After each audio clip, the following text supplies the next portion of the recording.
How to fix threads notifications on iPhone. Hello guys, if you want to fix this problem, first step, click settings, click apps and then notifications, click apps and wait a second for loading, scroll down for search app or click here for search.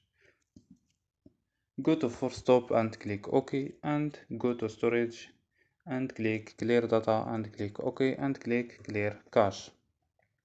After these steps, go to notifications and turn off and turn on all notifications, and don't forget go to more settings and verification these settings. So don't forget like and subscribe. Bye.